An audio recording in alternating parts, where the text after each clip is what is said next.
Good morning and welcome to our policy dialogue on realizing the potential with buildings, the role for energy efficiency, renewables and electrification. I'm Thijs van den Bussen. I will be moderating the two sessions that will come up and this event. I'm policy analyst, climate and energy at the European Policy Center. This event on realizing the potential with buildings, the role for energy efficiency, renewables and electrification is kindly supported by Electricité de France, EDF. As the title suggests, we will be discussing the nexus between the renovation wave strategy on the one hand, and on the other hand, in two sessions, the role for energy efficiency on the one hand, and the role for renewables and electrification on the other. Before introducing our introductory speaker, Ms. Paula Pinho, I will very briefly give some introductory remarks. So last October in 2020, the Commission launched its renovation wave strategy, which highlights the important role buildings have to play in achieving our climate ambition. It aims to make our buildings more efficient, less carbon intensive over their life cycle, and more sustainable. And so, of course, this makes for a complex puzzle, of which we would like to discuss two bigger pieces today, as I introduced before. In our first session, we will focus on energy efficiency and its role in achieving the goal of the renovation wave. In the second session, we will focus on renewables and electrification for this. Before introducing our first speaker, just to sketch a little bit the challenges that we're faced with. So, in terms of energy efficiency, in order for the building sector to contribute to the EU's 2030 and 2050 objectives, increasing energy efficiency will be a first important part of this puzzle. We will need to increase both the rate and the depth of our renovation efforts. But so far, progress on energy efficiency has been falling short to some extent. And therefore, in our first session, we will consider what makes effective energy efficiency measures to reduce emissions. We will consider for this the review of the Energy Efficiency Directive, or EED, and the Energy Performance for Buildings Directive, or Eppd. But even with an increased rate of energy renovation, the energy sources that we use in our buildings will also need to change to decarbonize the building sector. It will require more important electrification, as well as the integration of renewables in our built environment. And so with the review that is upcoming of the Renewable Energy Directive, or RED, the Commission will, of course, propose an important update to this legislative framework. We will also discuss in the framework of this the role for pricing of carbon-intensive energy use, for example, through the revision of the emissions trading system, ETS, or the Energy Taxation Directive, ETD. So we will discuss today these major challenges and the upcoming legislation. But we will also aim to reflect on two other key principles of the renovation wave: social aspects, or how the measures taken for energy efficiency and renewables affect the poorest, but also the role for digitalization. So we will try to keep this in mind as much as possible. As said, we have two sessions, each time about 40 minutes, and each session will be followed by a 15 minutes Q&A with the speaker. There will be a 5-minute break in between the two sessions. But first, I will now introduce Ms. Paula Pinho, who will give the introductory remarks in the upcoming 10 minutes. Ms. Pinho is the Director for Just Transition, Consumers, Energy Efficiency and Innovation in DG Energy in the European Commission. And she will discuss how to align energy efficiency, renewables and electrification with the renovation wave. So, Ms. Pinho, thank you very much for joining us, and the floor is yours. We look forward. Good morning, and thank you very much for the invitation. And apologies, because of course, IT every now and then plays us some tricks. So this morning, I cannot show you my face, but I'm pleased that at least the sound is working. We do it in a more energy efficient manner on my side. So thank you for the invitation. Thank you for this opportunity, for this introductory remarks. And really, as you know, with the European Green Deal, the EU has set the vision for a prosperous and fair society, really aiming at a resource efficient and competitive economy with no net emissions of greenhouse gases in 2015 and really decoupling economic growth from resources use. And in order to deliver on this long-term vision, it was identified that we need to reduce the greenhouse gas emissions by 55% by 2030. So more a more ambitious target than the one we currently have. So clearly switching to a low energy system requires us to rethink the entire energy system, from buildings, which is the subject of today, to transport, from industry to power. It also requires creativity. It requires also a new approach for the way we live, for the way we work, for the way we move ourselves, the way we consume, produce, and explore services. So it's also about our behavior as consumers. Now, with energy representing about 75% of greenhouse gas emissions, it is clear that if we want to achieve this increased climate target, we crucially depend on the decarbonization of the energy system. And for this, of course, on the levels to which we can bring forward energy efficiency and renewable energy sources. Now, last year, you will remember that with the climate target plan, the Commission put forward an impact assessment, which showed that to deliver on 55% greenhouse gas emission reduction, we would need a corresponding share of renewable energy between 38 and 40% in the final energy consumption, and a corresponding share of energy savings between 37 and 40% for 2030, depending on the policy mix that we choose. Now, where do buildings come in? And today's event is essentially about buildings. Now, wherever we turn to, we see buildings, we are surrounded by buildings, we live and work in buildings, and therefore it comes as no surprise that without a very significant contribution from the building sector, the new energy and climate goals will simply not be met. And let's recall, buildings are the largest energy consumer in the EU. They represent 40% of the energy consumption and 36% of today's greenhouse gas emissions. So clearly, the potential that buildings offer for the energy transition in terms of decarbonization, in terms of electrification, is very, very big, and we need and want to seize it. In what terms, if we look closer, the energy consumption of buildings can be reduced by improving the performance of envelope and systems. For instance, if we have in mind that 80% of energy demand in residential buildings is driven by heating and cooling needs. So what can we do about the efficiency of heating and cooling? Buildings can offer flexibility to the energy grid, and buildings now can be both consumers, but also generators of renewable energy. Think of the photovoltaic panels, etc.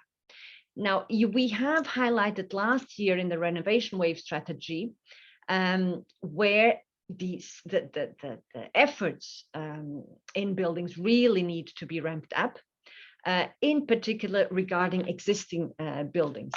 And in the renovation wave, we have showed that in practical terms, fast recovery and long-term decarbonization can and should go hand in hand, bringing together circularity with economic growth, digitalization with energy transition, and individual benefits with EU-level objectives. So we are really looking at a holistic approach for a future built environment, laying the foundation stone for a recovery strategy through a wave of renovations of our homes, of our workplaces, schools, hospitals, and public buildings, so as to transform them into healthier, greener, smarter, and resilient and future-proof buildings. Now, it is important to say, and I mentioned already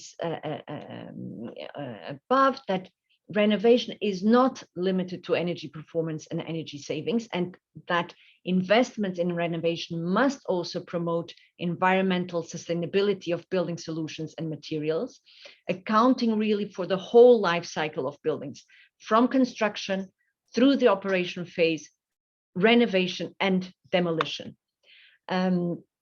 Also, the renovation process should be a driver to integrate digital and smart solutions into buildings. And it's really about this twin transition that we often mention. It's the green transition, but it is the digital transition also. And it really comes very nicely together in buildings.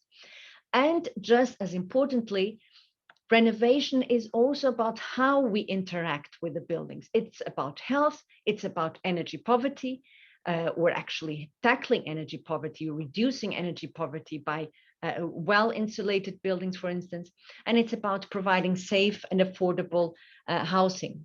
So as I've highlighted, these approaches come together in terms of legislative tools.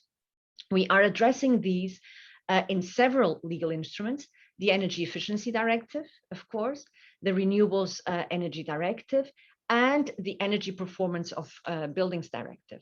And on the Energy Performance of Buildings Directive, so the so-called Eppd, it is also part of this famous Fit for 55 package, even though it will not come or in this first set of legal proposals due in July. It will come later in December, but the revision of the Eppd will be crucial to achieve the net 55 emission reduction by 2030. And in fact, in terms of buildings consumption, we've identified that the EU needs to reduce the buildings energy related greenhouse gas emissions by 60% compared to 2015 in 2030. So the key aim now for the revision of the Eppd is to provide a stable framework that allows to increasing the rate and the depth of renovations. And we're speaking of at least doubling the annual energy renovation rate of buildings by 2030.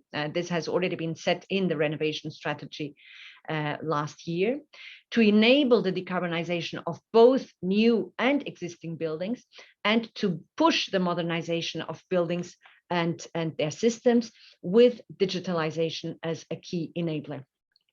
Now, I would like to invite everyone interested to check the ongoing stakeholder consultation on the revision of the Eppd. It is open until the 22nd of June. And of course, your participation, your contribution is important in the preparation of this revision, which will then culminate in the adoption end of the year. Now, I cannot conclude without saying a word about recovery.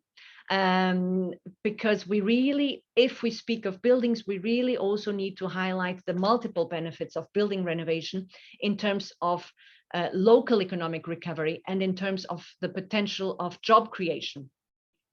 And in fact, building renovation offers the biggest potential for job creation in the entire green energy transition, which is not only said by us in the Commission, but has been confirmed also by the IEA reports, which really identify building renovation as one key area offering a big job potential. And therefore, it comes as no surprise that the potential of building renovation is really being seized by the member states in the preparation of their recovery and resilience plans, which are now being notified to the Commission. We have received more than half of the plans, and it is reassuring to see that member states are really looking into the potential of renovation, and because now there are also unprecedented levels of financing that are made available through the recovery and funds, and member states are really identifying this area as a key area in their recovery plans. in alignment with the national energy climate plans and the long-term renovation strategies, and we see this with pleasure. So with this, I really come to an end. Thank you for the organization of this event, which really also contributes to the ongoing dialogue that we do promote in view of the preparation of the Fit for 55. I'm very pleased that also colleagues from the Directorate in DG Energy are present here today and will further contribute to our and your discussion. And I wish you a very fruitful discussion and event. And again, my apologies that I cannot be also on the video. Thank you very much. Thank you very much, Ms. Pinho, for making these remarks that really sets the scene, I think, for what we will be discussing afterwards. Unfortunately, you will have to leave us now, so we won't have the ability to ask you questions, but we will address, I think, a lot of these aspects, including the national aspects, but the review of the EPD, Eppd, and then the Renewable Energy Directive, amongst others, in the upcoming panels. So there will be plenty of opportunity for question and discussion about this. So thank you for joining us. And without further ado, because we're running a little bit behind on schedule, I will very briefly introduce our first session on energy efficiency to set a little bit the scene in 1 minute. I hope to do this. Why do we have a session on energy efficiency? So the Commission is currently revising the Energy Performance of Buildings Directive and the Energy Efficiency Directives to align them with the renovation wave and with the at least 55% greenhouse gas reduction target for 2030. Currently, about 11% of buildings is renovated each year, but energy performance of buildings is still rarely addressed, and deep renovations to reduce energy consumption are rare, making up only 0.2% of the annual renovation rate. So the renovation wave has a number of proposals, also including the EED and EPPD to address this. The flagship proposal is the Energy Performance Certificates proposal, which should guide national, regional, and local renovation efforts. And in addition, it is recognized that deep renovations could be boosted through the development of new harmonized standards. So in our first session that we will start now, we will consider what makes effective energy efficiency measures and how the EU can ensure that the directives and future energy efficiency efforts help to realize the full decarbonization potential of the EU's building stock, while benefiting also the most vulnerable in society. Before I open the panel, I would just like to encourage people to make use of the Q&A function, Q&A chat box already during the presentations. So you can enter your question in the Q&A box, and then we will come back to your question in the Q&A when we start after the panels. So without further ado, I would like to introduce our first panelist, Ms. Bettina Dorendorf, Vice President, Division of Private and Corporate Clients of KfW Bank. She has been involved in the management of the flagship program, Energy Efficient Construction and Refurbishment in the German promotional bank, KfW. And due to her background, she was second to DG Ener to help setting up the Energy Efficiency Financial Institutions Group, EEFIG, and its activities. So with this, I would like to give you the floor, Ms. Dorendorf. Yes, good morning, and thank you very much for inviting me to speak about how to unlock energy efficiency investments in the building sector. I think given the short amount of time available, I will skip the introduction to KfW. I think most of the participants know that it's the state-owned promotional bank of the Federal Republic of Germany, and we have an extensive history and experience with regard to supporting energy efficiency in the building sector with the flagship program, Energy Efficient Construction and Refurbishment.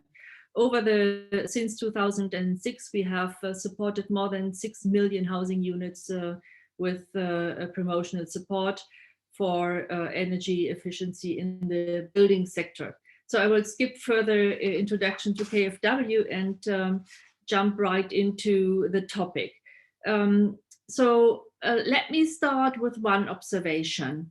There is a huge investment appetite for sustainable projects these days. And it appears that the problem is not so much the lack of funds, but rather the lack of projects. So therefore, the question should be reworded into how to stimulate the project pipeline or even more precise, how to motivate the different investor groups in the building sector to prioritize an energy efficiency investment. Because there is no one-fits-all approach or simple solution, a subsector specific approach is needed, as we will see in a couple of minutes. My following remarks are inspired by my experience with the KfW program for energy efficiency in the building sector, as well as by the work of the Energy Efficiency Financial Institutions Group and its landmark analytical approach on how to drive new finance for energy efficiency investments. Although the initial report is dated 2015 and the findings have been discussed since then, a recent survey among the EFIC members show that most of the findings and conclusions are still valid. So by the way, the update of the report 2.0 is currently under development, so watch out in later summer, there will be an update. So the EFIC took a highly structured and innovative analytical approach when creating transparency on the factors and parties influencing energy efficiency investments. Instead of presenting barriers or problems, EFIC developed a comprehensive list of drivers and success factors for energy efficiency investment based on an extensive exchange with the different stakeholder group. And this is important, the exchange with the stakeholder groups. In this work, we also came to the conclusion that it is also important to distinguish between the perspective of demand for finance, so the perspective of the ultimate investor, and the perspective of the supply of funds, so the perspective of the finance provider, the banks or the funds. And what did we find out? The drivers of investment depend on the building type and the specific needs of the investment decision maker. So in order to understand the drivers of investment in energy efficiency in the building sector, there is the need to first distinguish between the different subsegments of the building sector, and second, identify the decision makers for an energy efficient investment decision and their specific needs. The residential building sector, for instance, can be further divided into owner-occupied residential building subsector, so single family home or multi-family building, private rental subsector, and large-scale professional rental building sector, which can be public or private. And the non-residential building sector can be further subdivided into commercial buildings and public buildings. So let's assume now that in each of the subsegments, there are different kinds of decision maker groups with different motivations, different financial means, and also specific needs in terms of information and support to prioritize an energy efficiency investment. So putting yourself into the shoes of the different groups of actors is an important precondition to designing the right political or financial instrument or market activity, or even better, work directly with the different customer groups, asking them for their needs and priorities. So EFIC, in order to find out the priorities, conducted a survey, which gives quite a good idea of the different priorities. So when we look at an investor into a private residential owner-occupied property, what most counts is the individual payment capacity. So can I afford to invest into my property? Also, low transaction costs and simplicity are very important. When we look at the perspective of a private landlord, the crucial points are the availability of fiscal support, but also tailored financial products, standardization of the investment of the building measures. When we look at decision makers in the public rental building or in the public building area, what's important is a good understanding of the opportunities at the key decision maker level, and the building regulation, which plays a crucial role and impacts timing and scope of renovation. Last but not least, when we look at the commercial property managers, for them, it's important to have a clear business case and regulatory stability, as well as be sure that the regulation will be effectively enforced. So these were just some highlights to show how different the priorities of investors are depending on the building segment. So this was the perspective of demand for finance or demand for investment. But it's also important to understand the perspective of the finance providers for energy efficiency investments. So what is important from the point of view of financial institutions, funds, green bond issuers, etc.? Because the landscape of fund suppliers is also diverse and ranges from large to small commercial financial institution, national, regional, promotional or public banks, energy efficiency fund, bond issuers, etc. Their view on energy efficiency financing also varies depending on their business strategy, mandate, size, market position. So discussions and surveys reveal that the key drivers from their perspective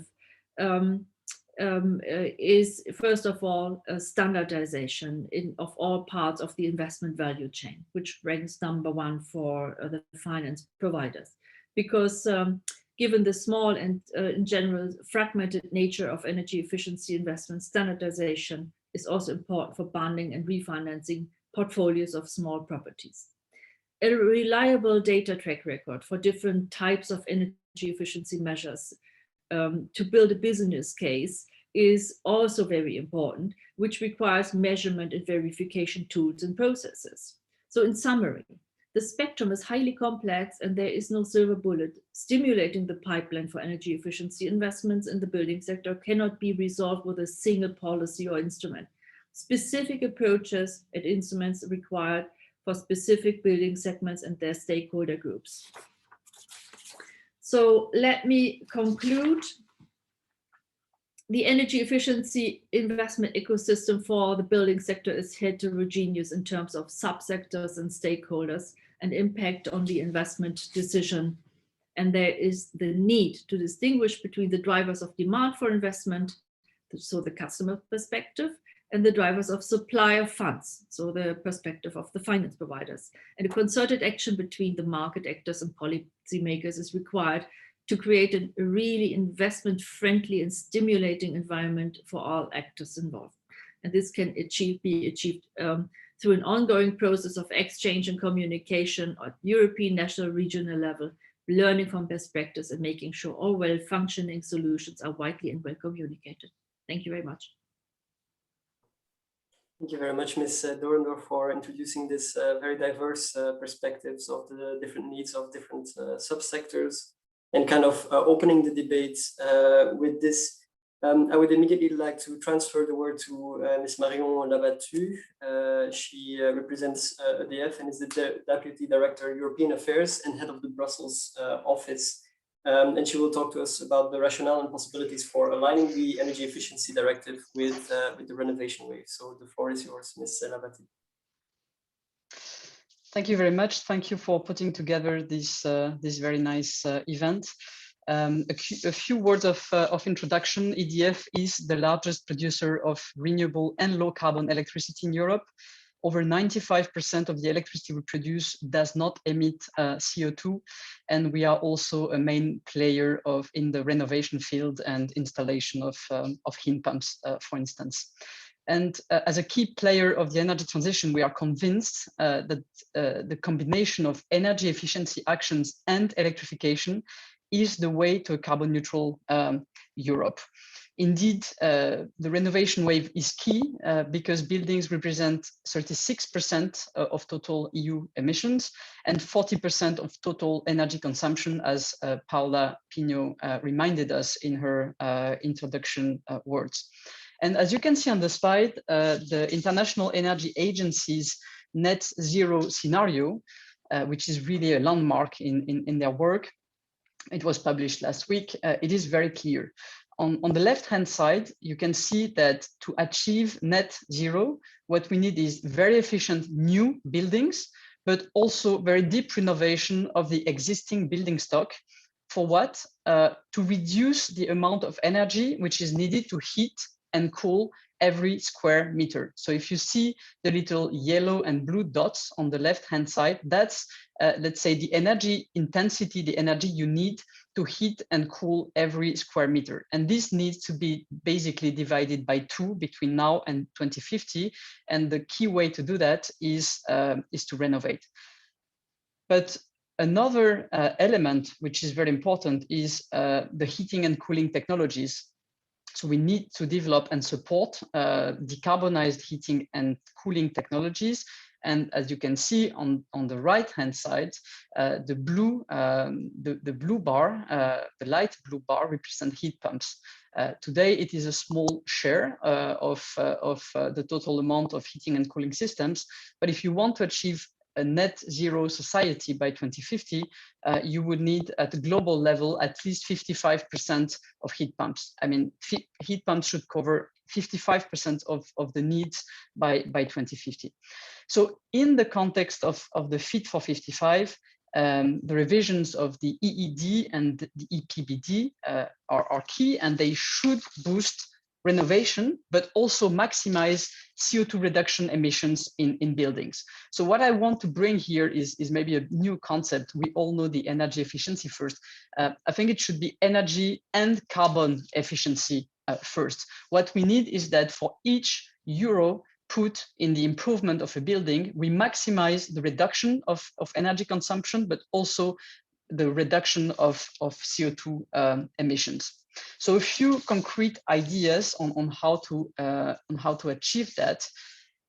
First of all, let's stop all subsidies to fossil heating and cooling. That's easy to say, it's maybe not easy to do, but it would have a direct impact to improve the situation. Fossil energy and heating and cooling should be progressively, but swiftly banned and phased out. If you move to the second slide, I would like to show you what is happening in France with regard to this energy and carbon efficiency first. An idea in the revision of the Eppd and EED could be to introduce a dual criteria of energy efficiency and carbon efficiency. So here is the example from France, where energy performance certificates jointly address energy consumption and CO2 emissions. You can see on the left-hand side that there is a new double threshold for energy labels. On the left, it is about the actual consumption by square meter of energy. And on the right, you can see it's the CO2, let's say the CO2 emissions by square meters. And with this dual scale, you can have a proper classification of buildings to identify the actions and the buildings which would yield maximum benefits in terms of both energy efficiency and carbon efficiency. So basically, it's really about getting maximum benefits for the climate for each euro spent in building improvements. And we have some ideas of where this should be introduced in the various articles, but I'm sure we will be able to discuss that more in detail in the panel debate. And I will conclude here for my introductory statement. Thank you very much. Thank you very much, Ms. Labatut, for your provocative and novel ideas. And I think that will open the floor really for a very vivid discussion later on. Without further ado, I would introduce Ms. Renée Bruel, the Director for Buildings at the European Climate Foundation. She leads the Buildings Initiative at the ECF and before worked in the energy efficiency team. She is a member of the steering committee of the Coalition for Energy Savings and sits on the board of EU ASE, consortium supporting greater EU political ambition for energy efficiency. So very nice to have you here, Ms. Bruel, and looking forward to your thoughts on specifically the pathways for boosting energy efficiency in Europe's built environment. Thank you. Thank you very much, Thijs, and thank you very much for inviting me to this very interesting workshop. European Climate Foundation is a think tank and strategic grant maker to support the energy transition and reduce greenhouse gas emissions in line with the goals of the Paris Climate Agreement. I'm based in the Hague office in the Netherlands, but we have also offices in other countries. So I'd like to share one slide with you. And right, I hope that works.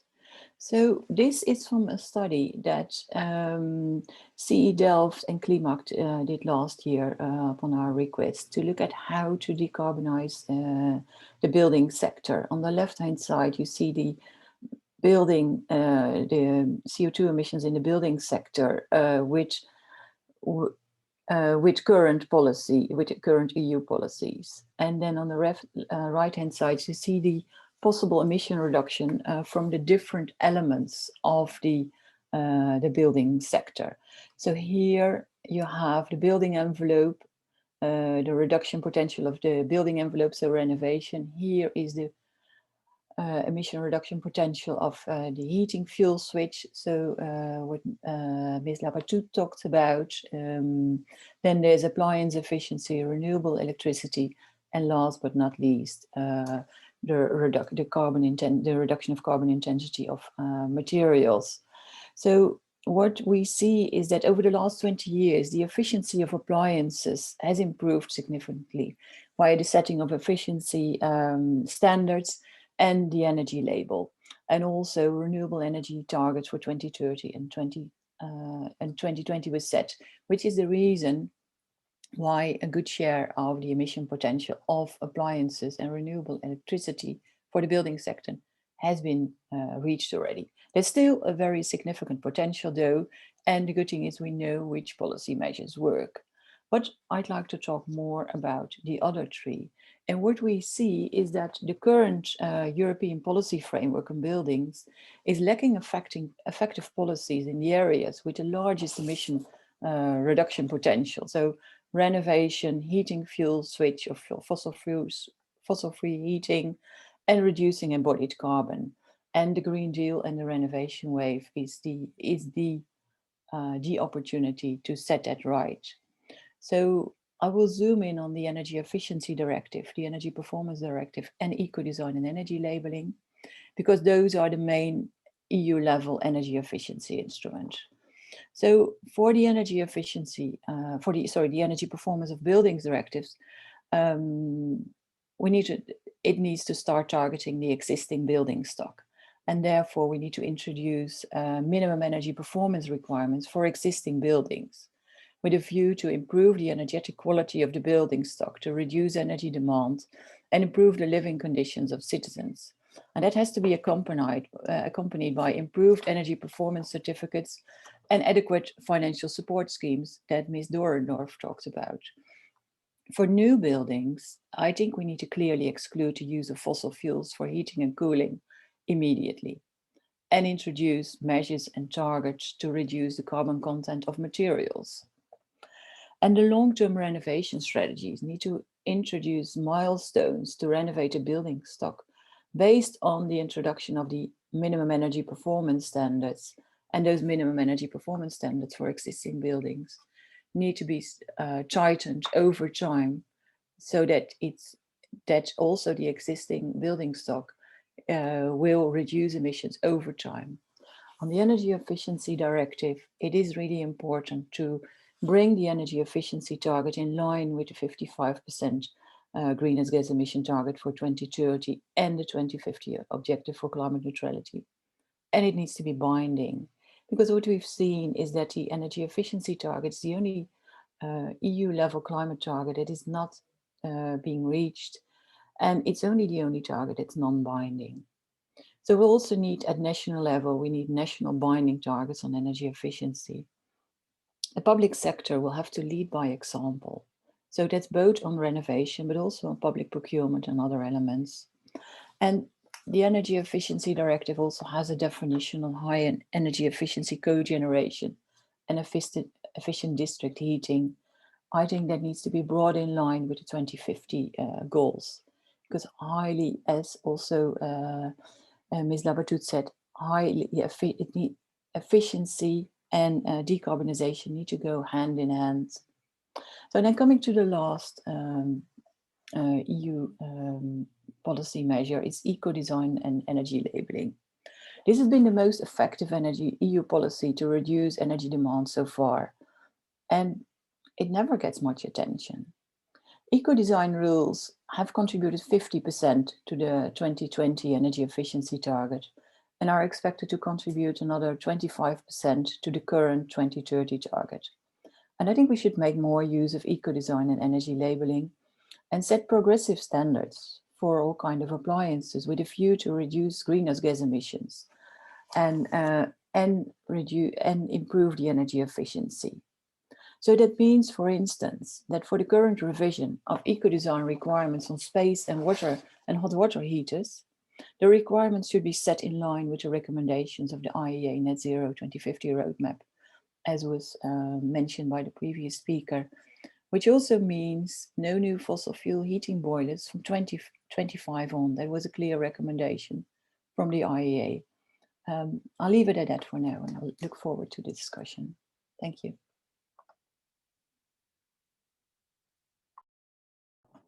Thank you very much, Ms. Bruel, for raising these or focusing our debates on these different aspects, and that was highly informing.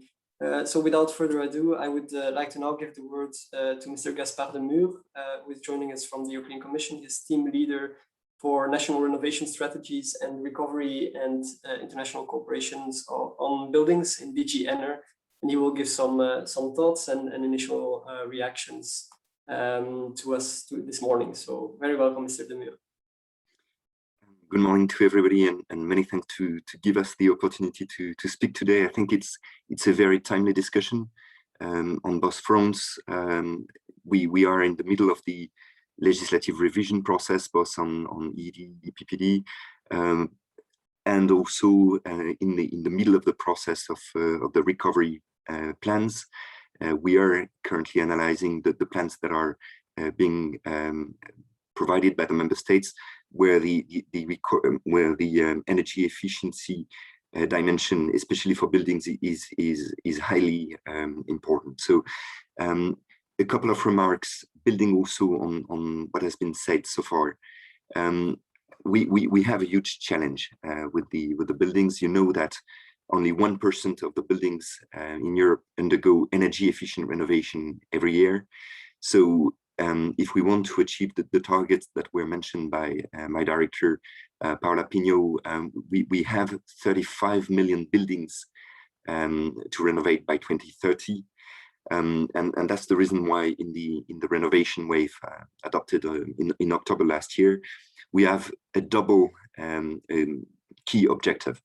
The first one is to double the renovation rate, so to increase that rhythm of renovation in the next 10 years, but also to have deeper renovation. And this is one of the key challenges we have for the recovery plans that member states are providing to us, which is to ensure that we reach at least 30% of energy efficiency gains as regards the measures for renovation of buildings. So we are in discussion with the member states to group the different measures together and to push for deeper renovation measures. I was really interested by the different remarks on the need to understand, the key priority areas, not to go in all directions, but to focus on a number of points and to understand the needs from these different sub-clusters. That's what we try to do in the renovation wave, but also in the analysis of the recovery plans. And we have set a number of priorities. The first one is the decarbonization of heating and cooling. This is a key element for us, which is also combining energy efficiency and the development of renewables within the buildings. We've seen a number of member states in their long-term innovation strategies and in their recovery plans that are pushing for the phasing out of fossil fuel for public or individual buildings, and this is providing a big boost for the decarbonization of heating and cooling. This should be accompanied by programs for installation of alternative type of heating and cooling, heat pumps or other renewables. The second key area for us is the renovation of public buildings and social infrastructure. We were speaking about the specific circumstances in which we are with the COVID. Of course, hospitals, but also schools, public administration have a key exemplary role to play in that context. And we are working very hard with the member states, but also with the regional and municipal level through the Covenant of Mayors to boost that segment of renovation. Another focus area for us is worst performing buildings, which is coupled with our efforts to tackle energy poverty. And this goes hand in hand, as was said previously. We want, of course, to increase the energy efficiency, but also to reduce the bills, the energy bills for low-income households in Europe. And we see very interesting programs in a number of member states on tackling energy poverty, working on social housing, and precisely as previous speakers were saying, understanding the specific needs of owners and occupiers, notably through the change of contracts and new ways to tackle split incentives, for instance, to make sure that people can take the decision to go ahead and renovate. The fourth area of priority for us will be to combine funding tools, technical assistance, and financial instruments. We have a great opportunity with the recovery plans because the scale of financing is unprecedented. That's clear, but at the same time, we know that public money and direct public money will not be sufficient for tackling the challenge. We will need private money. We will need the banking sector to invest into that venture. And for that, we are working in the context of the recovery plans, but also with institutional banks, with the EIB, with the EIF, and commercial banks for developing specific targeted tools, financial instruments, together with technical assistance. I think I've heard also strong messages on the need to, in the legislative context, to be innovative on standards, on energy performance certificates and minimum standards. You know, we're in the middle of our work and reflection within the Commission on the revision of the Eppd and of the ED. Paula Pinho mentioned the public consultation, so I cannot really go into the details of what will come out of that process, but it's clear that we are thinking in depth about a phased introduction of mandatory minimum energy performance standards for existing buildings. We've seen how these minimum energy performance standards for products, for instance, through labeling, has been efficient.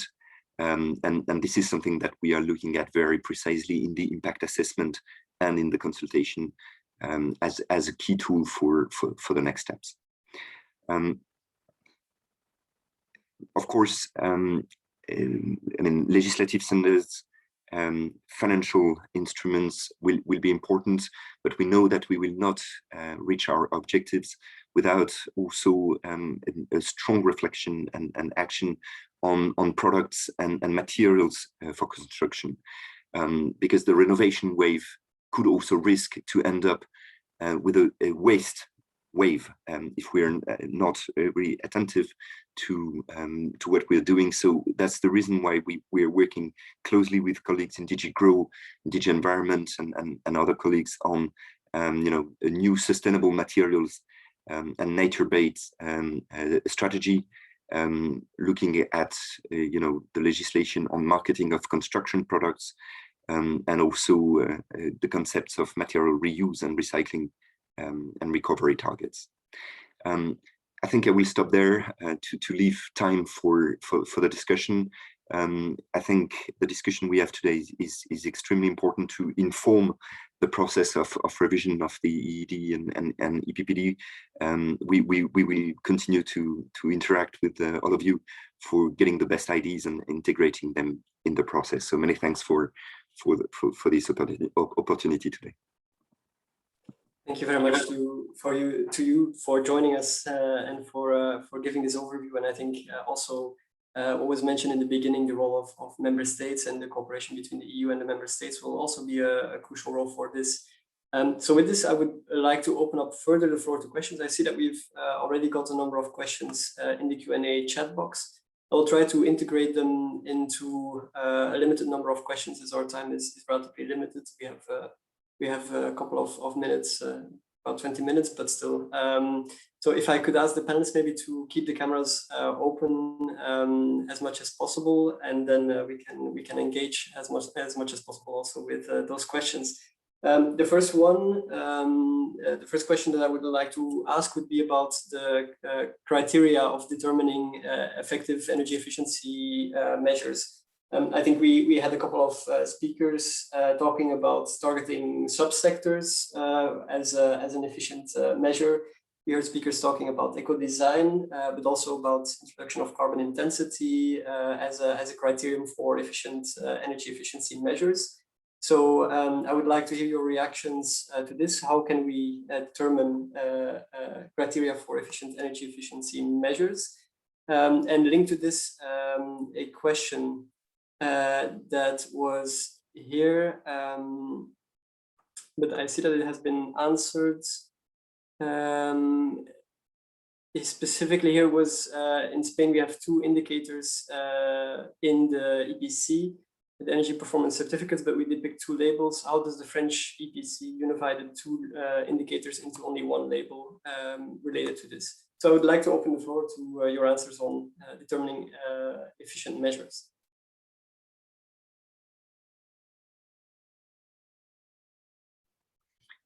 Maybe from the Commission side, I could start by giving some elements. Looking at the experience that we have in the analysis of the long-term innovation strategies and of the recovery plans. I think we see 3 main areas of assessment for the moment. The first one is, of course, the energy efficiency, the energy consumption, and for instance, in the long-term innovation strategies that we have received so far, we have quite good data on energy consumption per square meter. What we are lacking in the long-term innovation strategies is comparable data on CO2 emission from the building sector.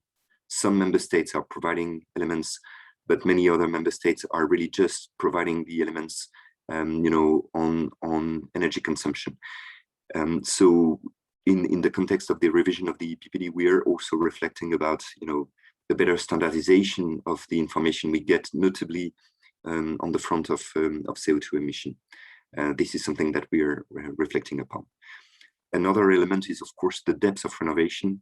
And there, I think the discussion we have in the context of the recovery plans, but also of the taxonomy, is providing a good, that we developed a climate tagging system for the different investments. And there, we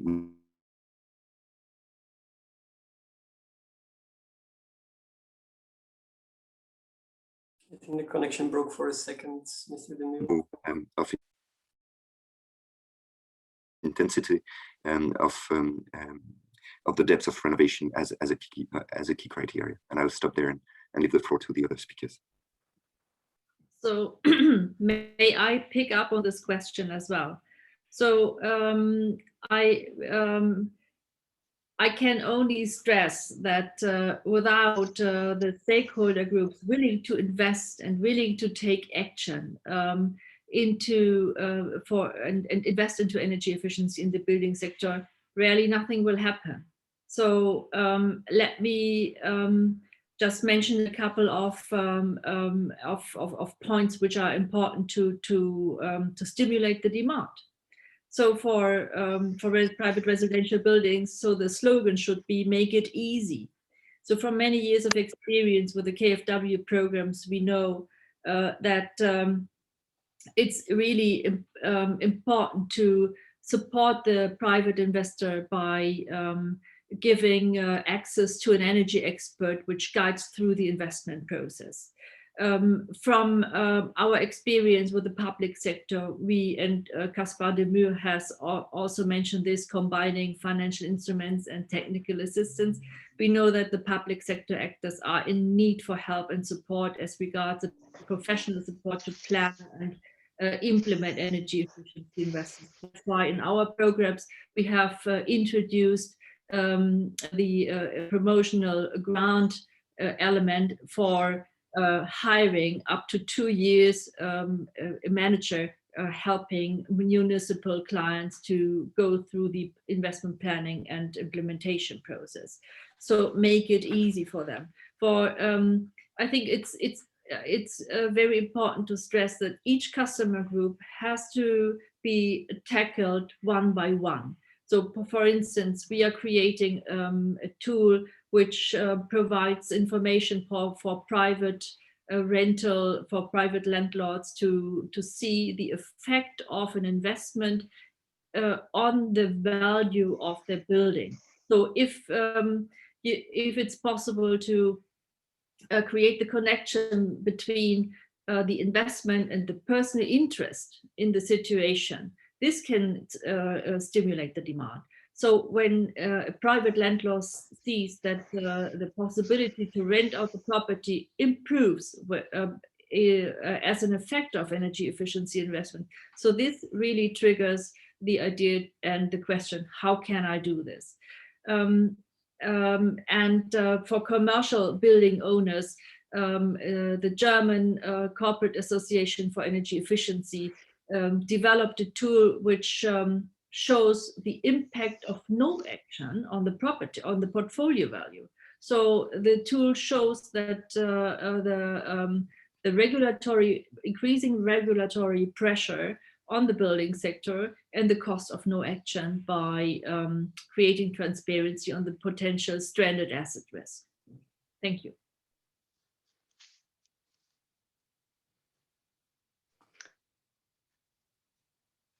Ms. Labatut?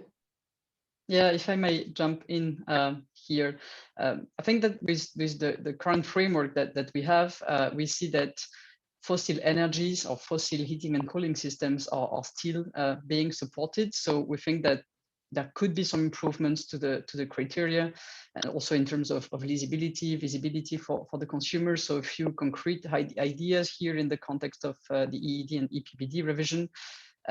So for example, Article 11, which refers to the energy performance certificates, which is currently giving the information in terms of primary energy, could be improved to make it more understandable for consumers. So for example, talking in terms of final energy consumptions would be much easier to understand for consumers compared to a primary energy. And alongside this information, you could introduce this, energy-related CO2 emissions criteria, as I showed in my presentation, like what is being done with the French energy performance certificate. So the consumer, or let's say the dweller, gets a very clear understanding of both its energy consumption and CO2 emissions. When it comes to this carbon component, there are a few places in the energy efficiency directive where it could also be very efficiently introduced. For example, in Article 7, when it comes to obligation schemes, or Article 8 on energy performance contracts. So this could be a concrete way to move forward in the context of the legislative proposals. And maybe one last point, which is related to connecting sector energy system integration. When we improve buildings, we also have a unique chance to improve mobility at the same time. When I think about Eppd and EV charging, the possibility to increase ambition to include charging points in private buildings, when renovations are happening, this is a very good way to achieve this objective, which the Commission has put forward very clearly last summer, of energy system integration and having a joint efficiency of buildings and transport for all Europeans. I think a lot of points on how to communicate energy efficiency to citizens and how to make things clear. Ms. Bruel, I don't know if you would like to react also to this question. Just very briefly, I think it is very important to provide long-term stability and a clear pathway towards the 2050 goal for all measures to be introduced and be consistent over time. So I understand that the Commission plans to introduce minimum energy performance standards for existing buildings. I think it is very important to not only set a 2030 goal, but also provide a clear pathway forward for how they envisage to tighten those requirements over time, so that it's clear for any any home, any building owner, what the long-term perspective is. I think that's really key. Just please, no stop and go policies. Thank you very much. I would like to come to a number of questions very specifically from the public. Mr. Quentin de Hultz asked, we don't have, or says we don't have specific targets for the building stock within the 2030 and energy and climate targets. Why not introducing a specific energy efficiency target for the building stock? Ms. Bruel? Yes, I think we've had a discussion in the previous revision of the Eppd and the ED as well. Before, I think it is important to leave countries flexibility on how they want to achieve the targets. I think the targets need to be crystal clear, but the exact way on how to reach it there should be some flexibility for member states in that. So yeah, I'd say in some countries the efficiency, a lot has been done on the building sector already. For instance, in Sweden, greenhouse gas emissions in the building sector have been decreased by 55% from 2006 to 2016. Probably the potential for buildings in Sweden is a bit lower than that in, say, Bulgaria or so. So it could also lead to suboptimal solutions. So I think overall efficiency target, but binding at national level would be preferable. If I may react on that point, just to say that, I mean, I fully share the view that that long-term stability and clear targets are essential, for stakeholders, but also for households to take the right decision. And that's the reason why we insist so much at the Commission level on the importance of the long-term innovation strategies. We are, in discussion with the member states to really get all the strategies that were due by March last year. In the COVID situation, this has been a bit challenging for the member states, but this instrument is extremely important to reconcile the long-term climate goals and the specificity of the member states. We see them as a key tool for long-term planning, for the integration of the geographical and climate specificities of the member states. What we lack so far is a certain level of comparability between the different strategies of the member states. So to provide flexibility, as was just said by Mrs. Bruel, but at the same time to understand at EU level the cumulative effect of these different long-term strategies, and to be able to really assess them efficiently. So we will continue to push member states for the adoption of these long-term visions. By the way, we have made the long-term innovation strategies one of the enabling conditions for receiving the regional funds.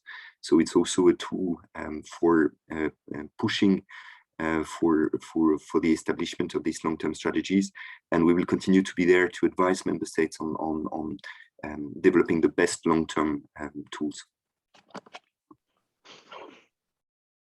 Maybe a last reaction, Ms. Labatut, if you would like, or there was. No, I share what was said, that it's good to set the overall objective, but we think that it's more efficient to give some flexibility to the member states in terms of the implementation, because it really depends on the nature of the building stock, on the nature of the heating systems in each country. So that would be the most efficient way to go. Obviously, it does not mean that you just leave it in open air. You need a proper assessment and reporting and comparability, as Mr. Demur said. So we would be in favor of reinforcing this approach with overall objectives, which then should be implemented by member states in the most efficient way. Thank you. We still have a number of questions. I see we only have normally 1 minute left. If that's okay, I would like to ask one last question to raise it, because we did not manage to raise it yet. So Dimitri Korpakis raises the question to all speakers: is our present workforce sufficiently skilled to help with our energy efficiency targets by 2030? Do we have in place the necessary upskilling initiatives for this? Maybe some very brief reactions in 1 or 2 minutes by some of our speakers. Happy to start.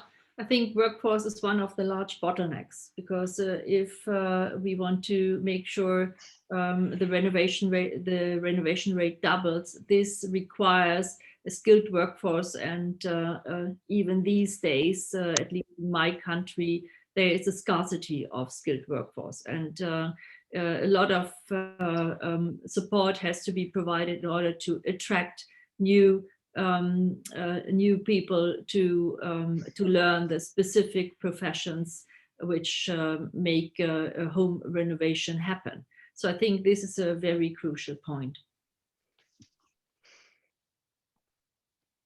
Yeah, I mean, if I can jump in, I fully share this view. Training is key, because if you launch a big renovation wave, you need the works to be of good quality and to achieve the energy efficiency savings that are planned. I would like to give you an order of magnitude as well in terms of new jobs and new people to be trained. Today in Europe, the sector of heat pumps represents around 90,000 jobs. So if you imagine that we have to multiply by 6 or 10 the amount of heat pumps in Europe, that gives you hundreds of thousands of jobs. And of course, these people and students need to acquire the right skills. So this is a big challenge that we need to pick up if we want the renovation wave to be a success, both in terms of the energy efficiency works, but also in terms of having sufficient people to install these new decarbonized heating and cooling systems in new buildings and existing buildings. If I may add on that, so I mean, I fully share the views that were expressed. I mean, it's both a challenge, of course. We will have a shortage of skills for reaching, the targets we have set, but it's a huge opportunity in terms of job creation. What I can say from the long-term renovation strategies that we have seen so far is that the most successful member states in that area are the member states that are combining a kind of public approach on education, bringing the skills that are needed in the main courses. So notably for digital, for math, for engineering, so boosting really this dimension, but at the same time relying very much also on the private sector, so employer association, trade unions in the specific subsectors like the wooden sector or the digital sector, the construction sector. So really to boost clusters of training in correlation with the public authorities. I think these are examples of very successful strategies for improving the skills, and we will of course work also at EU level to replicate this type of approach.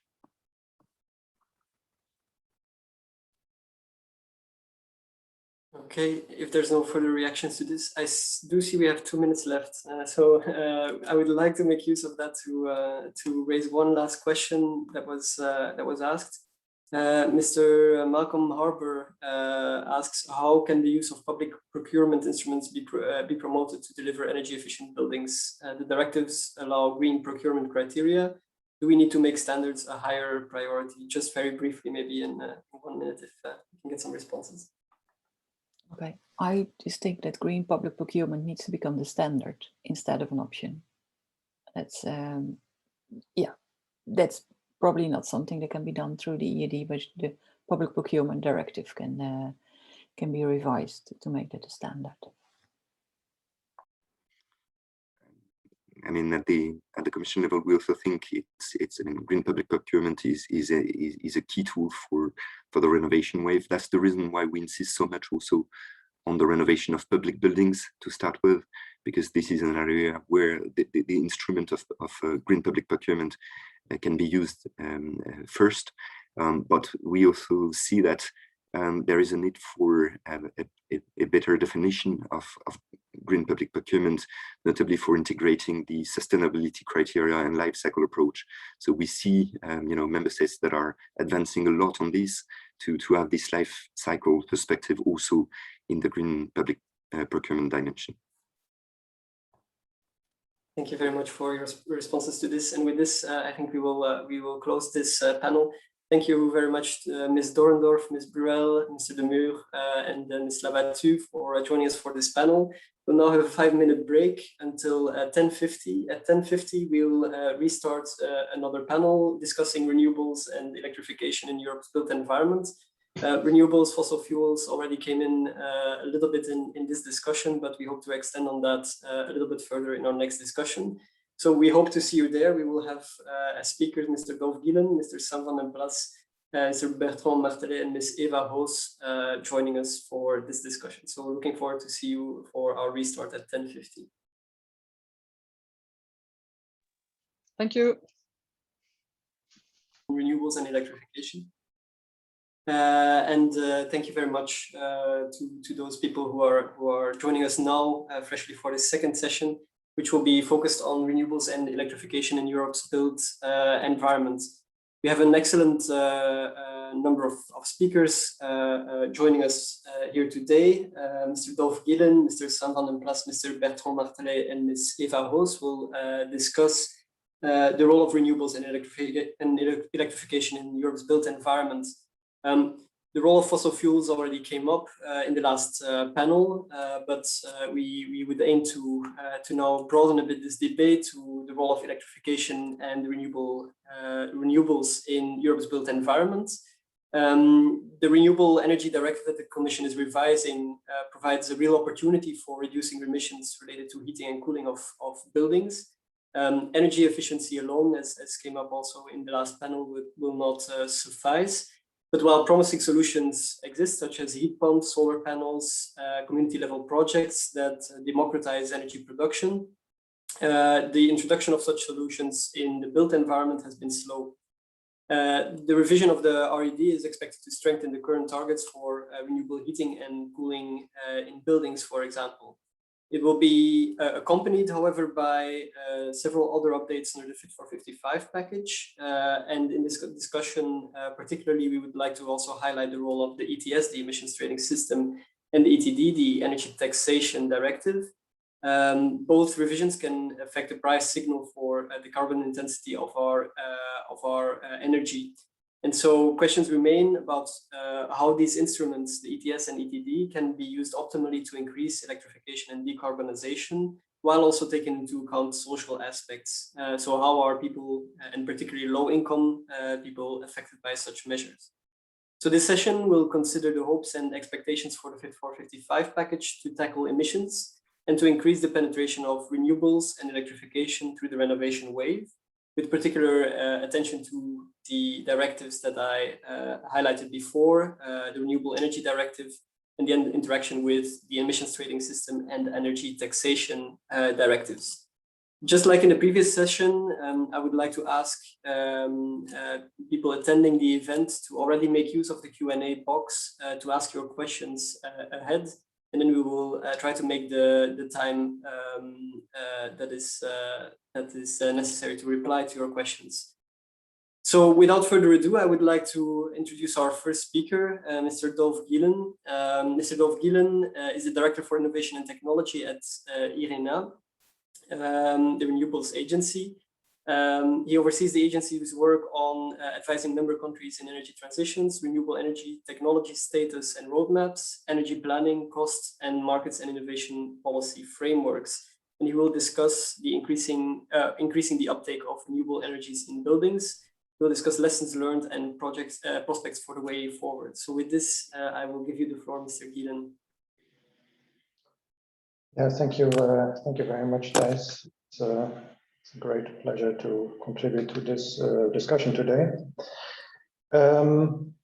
Well, what I will do with my presentation, I'll try to give you a number of statistics where we are and what is in the plans regarding renewables and electrification. And I will highlight a few examples of best practices. The basis for this is a number of recent studies. So our 1.5 degrees pathway was part of the World Energy Transitions Outlook that we launched in March. We also did some dedicated work for Europe. So in 2018, as input, the new renewables targets, and more recently some work also for the CESEC region.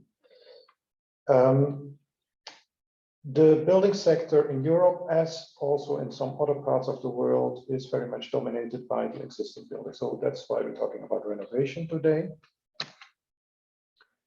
If you look at the let's say planned efficiency improvements, so these are statistics based on the National Energy and Climate Plans developed by the Joint Research Center, and you see that there is in most of the countries an intent to reduce the final energy consumption for heating and cooling, but we're talking a reduction in the order of 5 to 10%. So the question remains what to do with the remaining 90% of heating and cooling demand. And then, of course, the supply of renewable energy comes into play. And what this graph shows is the share of renewables in heating and cooling in the base year 2020 and in 2030. There's some interesting information here. So first of all, it includes also renewable power. So that is also translated into renewables share. Of course, electricity is an important energy carrier. You see that all of the countries are planning for an increase in the renewables share, so from the green to the blue bar. But you also see that the shares vary widely. So the shares are much higher in the Scandinavian and the Baltic countries. And that is two factors. That is, on one hand, the widespread use of bioenergy, especially bioenergy in combination with district heating systems. And on the other hand, the widespread use of electricity, heat pumps for heating in combination with already high shares of renewable power. So in these countries, you see renewables share already today in the order of 50%, and that can go up to 60–70% in the coming 10 years. And then you have a number of other countries, like countries like Germany, Netherlands, and Belgium, and you see that the shares are much lower. So the question is a little bit how to close that gap realistically. Now, a number of options exist how to increase the share of renewables, and a number of them were already discussed also in the previous panel. Of course, heat pumps constitute a significant option. There's a growth potential of roughly a factor 8 in stock potential. Also, rooftop solar PV can play a much more important role in electricity supply in Europe than it plays today. Potential is roughly a quarter of today's electricity demand. Solar thermal, if you look at the graphs on the right, so there is a big difference. It's let's say in terms of application per capita, but also you see that the actual growth at the bottom is actually declining. It's more or less bottoming out. What is significant potential still is greening of district heating and systems, and more use also of district cooling systems. Cooling systems not that widely deployed at the moment in Europe. And interesting developments in greening the gas grid. So, for example, Denmark is a leader in that. Last year, around 20% biomethane in the gas mix. In a number of countries, there's ongoing trials in deploying also hydrogen, but it's still quite early days, and there's still some regulatory hurdles also to take with that. So district heating and cooling offers interesting potential. We've also looked at the combination of that with seasonal storage. There's also a number of pilot projects on that. And it's something that could be more widely deployed. Heat pumps, as said, there is especially Scandinavia Scandinavian countries are leading on that. I see still quite a significant gap in terms of the market size expressed per 1,000 inhabitants. So it's a significant growth potential. Of course, preferably in combination with energy efficient building shells. Now, electricity will play an even more important role in the future than it does today in the building sector. On one hand, you see the decentralized generation, so say rooftop PV coming in. On the other hand, technologies such as electric vehicles will play a more important role. Batteries are more widely deployed. And so the buildings can play an important role in integrating more variable renewables, so that you need smart buildings and smart grid technologies deployed. At the same time, renewable electricity can play a key role in decarbonizing the buildings themselves, but also if the charging takes place, the vehicle charging takes place in buildings, also to decarbonize the transport sector. We need technology, but perhaps even more importantly, we need the right market design and regulations. We need the right type of systems operation, and we need the right business models, such as, for example, aggregators and peer-to-peer electricity trading more widely deployed. So batteries, as said, the share of behind the meter batteries is growing. And for example, Germany is a leading country in that. It has to do also with electricity pricing structure. But what I wanted to do in this slide is to compare that these behind the meter batteries with what's happening on the electric vehicle side. So on the left hand side, you see 9 gigawatt hours of behind the meter storage by 2024 in Europe. On the right hand side, you see 460 gigawatt hours of battery production facilities planned by 2025. So there's much more batteries in vehicles coming than batteries behind the meter in terms of capacity. And so if you can tap into these vehicle batteries, that opens up completely new opportunities. So smart charging and vehicle to grid should really be a priority. And it's a critical component for the energy transition. And there's a clear building component, because of course, then it has implications for the distribution grids. You need these smart charging devices. Finally, as was already mentioned, we know generally what needs to be done on efficiency, and we know what the renewables opportunities are. The question is, how do we ramp this up? How do we industrialize these strategies? How do we make sure that it's not every building a dedicated project by its own? And there is some best practice with that. For example, in the Netherlands, they're quite successful. It's a little bit a question to what extent that can be repeated elsewhere. It also has to do with the building stock structure in the Netherlands, which is fairly uniform in certain districts. So that allows a certain level of industrialization. And that allows a faster acceleration then also of these energy transition investments. But I think that's a best case to look at. And I'll stop there. Thank you. Thank you very much, Mr. Gielen, for giving us this broad overview of several aspects. It's very interesting to hear about. Now we would focus, or like to focus a little bit more on the interaction with the emission trading system and the Eppd, the Energy Taxation Directive.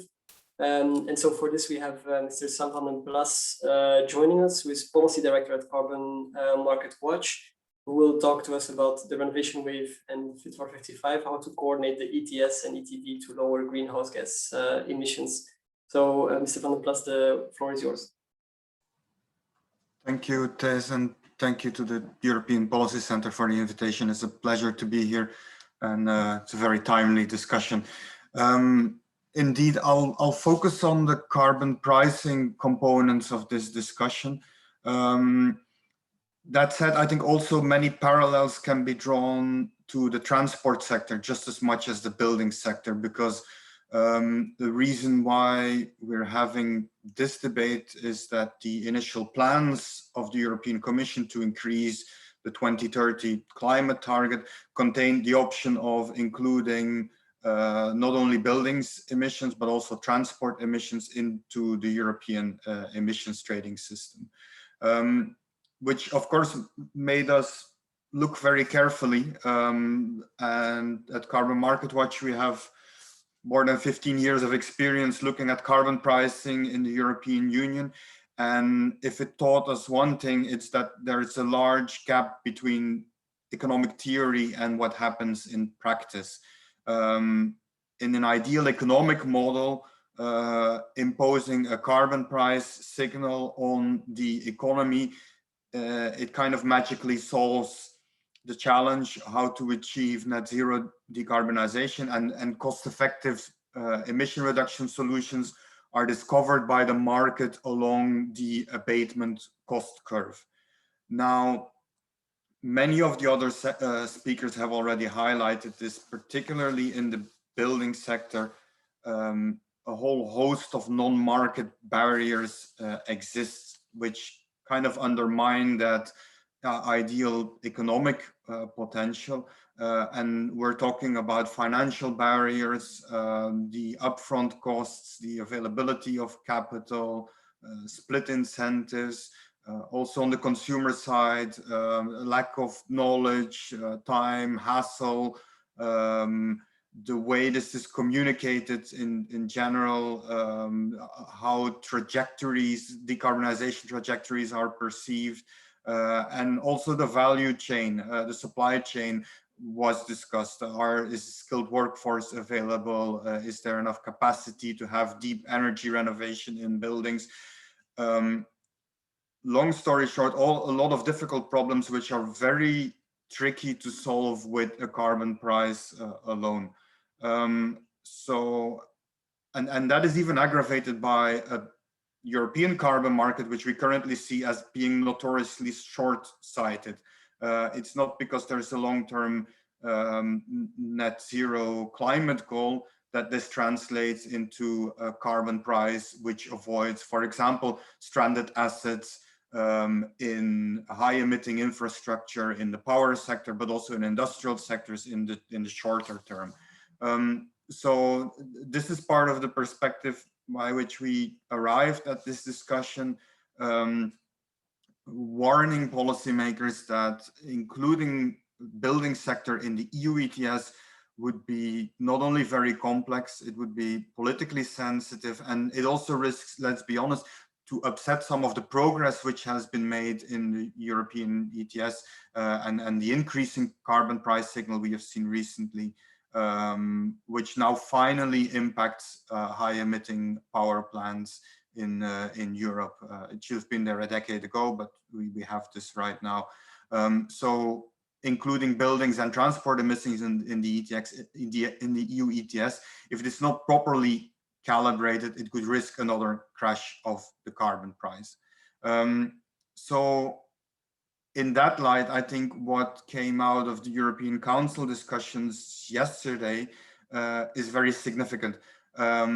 Even if there was no unanimous agreement on how the effort should be distributed between member states, it's clear now the ball is back in the camp of the European Commission, which holds the legislative right of initiative, and these aspects will be considered by qualified majority voting between member states. And remarks from the Commission, I think, were very interesting in the sense that now a separate ETS for transport and buildings was announced during the press conference yesterday. And that's important. It's still a question how this would encourage citizens to switch to cleaner technologies for heating their homes, for finding alternatives to driving cars with combustion engines, because those barriers will remain. With a lot of what the other speakers have said, I cannot stress enough the existing active decarbonization measures in the building sector, the standards, the performance standards we have, support for energy savings, etc., needs to be upheld. It needs to be strengthened across the board. Having a carbon price in parallel with that, it could set a floor for further action, but again, it's not a solution in its own. I also want to say a little bit about the social impacts of this potentially. If this is not properly implemented, then the burden of the required transition would be transferred on citizens, and then in some cases they would be forced to pay a higher price without having the possibility to choosing cleaner alternatives. And in the building sector, a tangible example is the split incentives. If someone is not owning a house, there would be no incentive to invest in, for example, roof insulation, but the person is still paying for the energy bills. This needs to be carefully considered and complemented with redistributive mechanisms. I think in that sense, the Commission announcement from yesterday talking about the need to establish a social compensation structure when transport and buildings have a carbon price implemented, I think is encouraging, because there are significant differences between European member states. There's a forthcoming report by the Regulatory Assistance Project, which describes this in a bit more detail. They allowed me to quote some of the numbers there. It's also data which is available from the European Commission, energy prices and costs in Europe. This shows you that the share of household expenditure on energy for the lowest household, it ranges significantly. It's only 3% in Sweden, and it goes up to 23% in Slovakia. At the same time, there's only a handful of countries where the carbon price on fossil fuels used for heating equates or exceeds the carbon price on electricity. And this is in Finland, France, Ireland, and also Sweden. And this imbalance makes it very difficult in a sense to move to electrification and then renewable electrification for heating homes. Nowhere in the European Union currently electricity is cheaper than fossil gas. So that's still a big challenge. I mean, regardless of what you do with overall carbon pricing of the emissions for the building sector, this is where aspects like the Energy Taxation Directive clearly come in. I must say, I think that also will be politically more challenging because it is the fiscal instrument, requires unanimity, and the previous discussions on the Energy Taxation Directive took many years, and finally the European Commission withdrew its proposal. So overcoming some of the political barriers there will be very important to see how that can serve its purpose.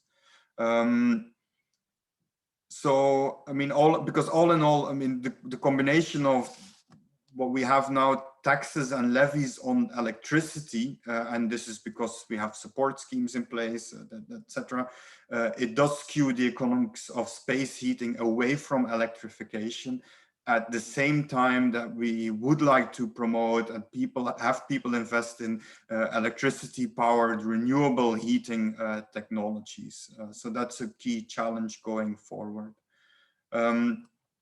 I want to say a few final words on where I think there is a significant benefit and a lot of opportunities still in using carbon pricing, again, as a floor for further action, as I mentioned it earlier, is also to look at the revenue recycling component of the debate.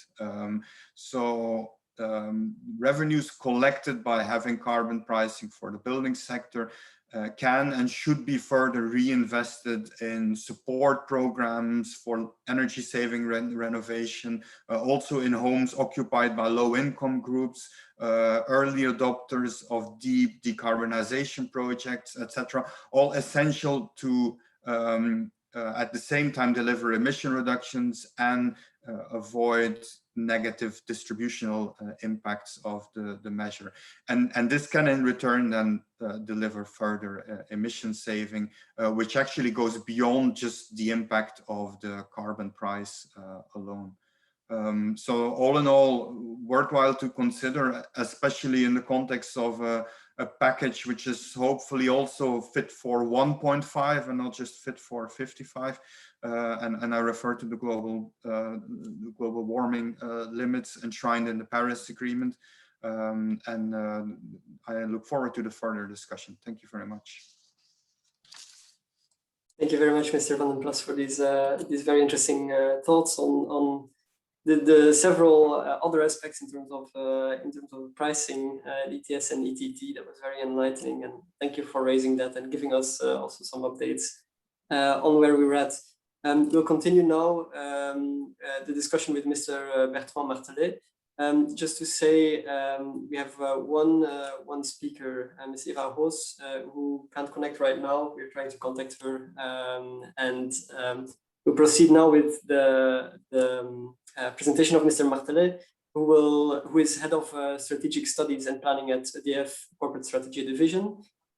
He will present the rationale and possibilities with aligning the Renewable Energy Directive with the renovation wave. So the floor is yours, Mr. Martelet. Thank you for joining. Okay, thank you very much, everybody. I hope that the sound is correct, and so it is for the transparencies. Good morning, I'm Bertrand Martelet from the Corporate Strategy team, and it's really a great pleasure to be there today with you for this event. This session too specifically addresses the hopes and expectations for the Fit for 55 package to tackle emissions and increase the penetration of renewables and electrification through the renovation wave. So as it was said before, of course, we all need to produce and to improve possible regulations, incentives, and directives that focus on greenhouse gases emissions reduction, and especially in buildings and also in transport, as it was said before by Sam, because there is a kind of parallelism between these two sectors, because transport and buildings play a major role as they represent more than 2/3 of the total emission of at the EU level. So I'm going to illustrate just briefly with 4 slides what is really achievable quickly to reach this goal through a couple of messages. As we can see on the left side of this map, the use of fossil fuel remains very important in Europe at the moment, with a strong variation from a country to another. The more the blue color is dark, and the more carbon inside there is. In France and in the Nordic countries, we benefit from the fact that our electricity mix is very low carbon emissive, thanks to the use of hydro, renewables, and nuclear. Of course, there still remains further step to be made to net zero in the journey to net zero, specifically in France, with the transport, industry, and building sectors that can be much more decarbonized, if I may say so. On the right side, on the pie chart, you see the share of the fossil fuel in the European final energy demand. Note that this is the gray shades, and note that it represents around 2/3 at the moment. Here on this graph, you can have an idea of the main levers to be implemented in order to reach the -55% target for 2030. In blue on the right side, there you can see that the 2/3 of the abatement relies on energy efficiency, which accounts for 70%, and electrification of usages, as well as carbon neutral power, which represent 47%. For the 2050 net zero target, energy efficiency and electrification still remain huge drivers. On this transparency, we illustrate the fact that if building and tax directives only concentrate or mainly concentrate on energy efficiency first principle, we will miss our journey to neutrality. That was already said in the first panel, was by my colleague Marion Labatut specifically, but by others also. And for instance, the CO2 emission reduction for the building sector remains low at the moment, and in most cases, the switch from fossil fuels to renewable heating is not done. And since it is not done, it leads to a kind of carbon lock-in situation. Of course, removing a gas boiler by another gas boiler, even if it is more efficient, is not efficient to tackle carbon from the building. And you might also have heard about the last initiative in UK. Yesterday, I saw a paper about the fact that the government is launching a kind of public enquête, public survey to potentially strengthen the law. In the future, it could be impossible to sell your flat or house without having removed your gas boiler before. In France, we benefit from new regulations that combine energy efficiency and carbon emission reduction. It's the case for the new buildings and also for renovation. Just to illustrate a few examples there, no more new oil boilers installed from 2022 in new and existing buildings. The decision was made. For existing households, and it was mentioned by Marion, the new energy performance certificate will evaluate the building performance as a mix of energy consumption and CO2 yearly emission. And this is very important to also educate and make energy transition visible for the owners and for the customers. And last example, low carbon and renewable sources to be highly for mainly in heating and cooling, since technologies are available for that. There is no problem of maturity, electrical heat pumps, biomass, solar thermal to heat water, district heating also on cooling networks are already developed and could develop further.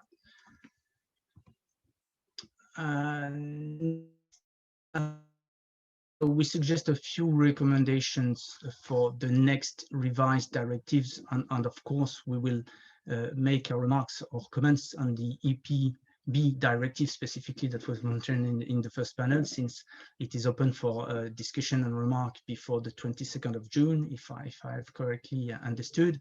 So we will make some recommendation, but there are some broader recommendations about what we suggest. First, we call for more consistency between the EE directive, the Eppd directive, renewable energy directive, with a real carbon-centric approach. Secondly, we suggest dedicated and binding targets for CO2 emissions in EE and Eppd towards a full decarbonized building stock by 2050, It was also mentioned before. And thirdly, what about ambitious and binding targets also for renewables in heating and cooling, biomass, but also heat pumps and so on? We promote also the idea of applying a carbon non-regressive principle to any energy efficiency instrument, in the sense that there should be no possibility to switch from situation A to situation B when situation B downgrades the CO2 footprint. It's not completely the case at the moment in the regulation. Also, incentives to be developed to fuel switching towards low carbon and renewable energies. No more public fund, no more public subsidies. It was said also earlier in the morning to fossil fuel devices, and rebalancing of energy taxes, which is a very important point because there is a big gap at the moment in France, but in other countries also, between electricity and gas taxes, without taking into account the carbon footprint effect. So just to conclude briefly, energy efficiency and carbon efficiency first. That could be the motto today. It's possible to remove carbon emission from buildings. Of course, there are already a lot of mature industrial and cost-effective solutions for renewable heating. So we definitively need to adopt a much more carbon-centric approach to speed up the fossil fuel phase-out and lead to higher energy and resource efficiency. Thank you. Thank you very much, Mr. Martelet, for your comments to our discussion. That was very interesting. In the meantime, I'm sorry to have to announce that Ms. Eva Roos has serious connection issues and will not be joining us for the rest of the discussion. So how we will proceed is we will start with a Q&A session with three speakers on this panel: Mr. Sam van den Plas, Mr. Martelet, and Mr. Dolf Gielen. So it would be appreciated if you could open your cameras to join us for this discussion. For the attendees, feel free to either use the Q&A function, as I said before, to type up your questions, and also to raise your hand if you would like to come in and raise a question yourself, spoken with your camera on. So just to start off, maybe the discussion, because we had all these different interesting perspectives on how to proceed with renewables, electrification. We had the discussion on pricing. We had a discussion on, for example, carbon aspects and their role. We had the broad overview of Mr. Gielen. I would like to start with kind of an open question. Is how can buildings fully capture the possibilities with renewables and electrifications, and which are the main measures for this? What are also, in terms of the measures, what are the drivers and barriers to change that those measures can target, mainly under the Renewable Energy Directive, to increase the uptake of renewables and electrification? So Mr. Dolf Gielen, maybe if we could hear your comments on this to start off the discussion. Yeah, maybe two thoughts on this. Well, one is that, as I also discussed in my presentation, what we need is systemic innovation. So you have to look at technology in the context of the markets and regulations, in the context let's say what national governments, but also, for example, what municipal governments allow. We need planning procedures that are streamlined to make this transition. We need to have electricity prices that reflect scarcity. As the various speakers say, I mean, of course, we need to ensure that there is a level playing field for different forms of energy carriers that also reflects their carbon intensity. But the second point I wanted to make is that a lot of this depends on enabling infrastructure. And we cannot have a situation where, say, one house is electrified and the next house is on a hydrogen grid, and the third house thinks they're going to do biomethane. That's not going to work. So there is a need for infrastructure planning. And the question is a little bit, how do you organize that? Is that a role for the national government, or do you leave it to the municipalities? In the Netherlands, they had an approach where they left it to the municipalities. Every municipality makes its own plan, and of course a different plan. And now the conclusion is that perhaps is not the best approach.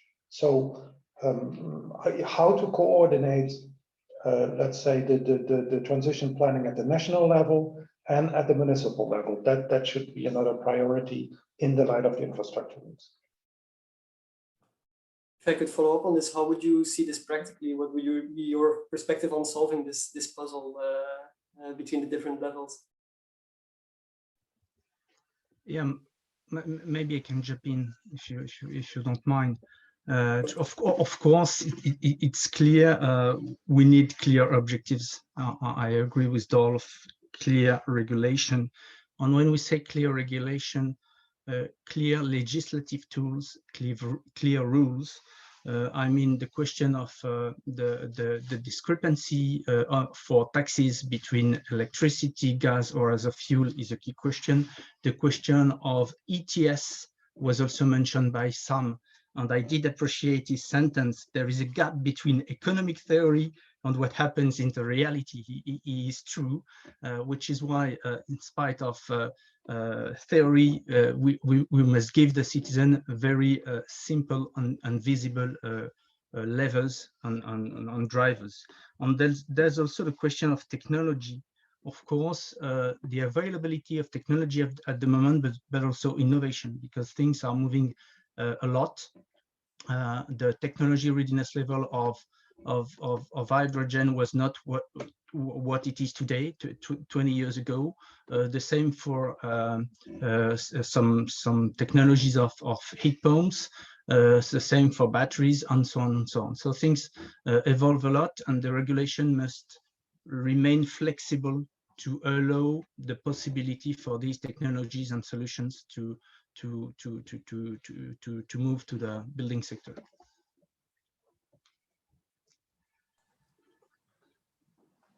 And maybe if I can just build on that, because I think the perspective on the power sector is also really important here. And this is where we have seen encouraging progress in the past decade under the European emissions trading system. Power sector emissions have dropped by over 1/3, depending on how you look at the impacts of the pandemic currently, etc.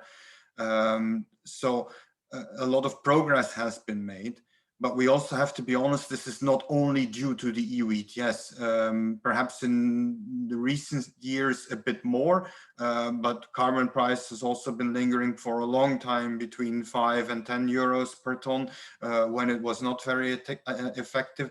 And I think more of the heavy lifting was done by having renewable targets in place, by having the support for energy savings, etc.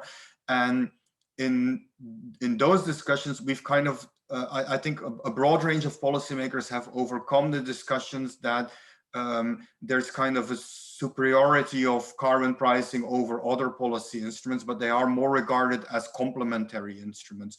One of the reasons, and I won't go into the technical details here, was that the European Commission proposed a way to manage the supply of allowances to match the demand of allowances, and then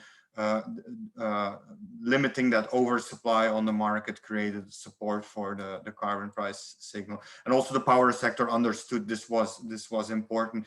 And in that sense, I do want to put a question mark behind kind of questioning the energy efficiency first principle. I agree, it's not also here, not a superiority of policy instruments. But it is more, I think, about recognizing that still the best kilowatt hour you have is the kilowatt hour you don't need to use in the first place.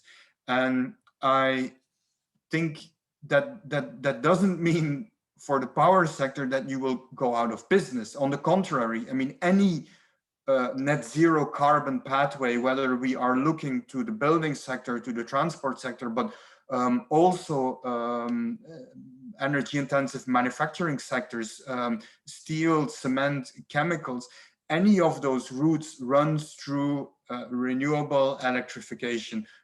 So I'm sure there's plenty of market share there left to grab, and a lot of potential to do more without, I mean, and at the same time making sure that, let's be honest, this is a really big challenge also in terms of expanding the grids and how you transport the electricity from one place to another, depending on where renewable sources can generate most electricity.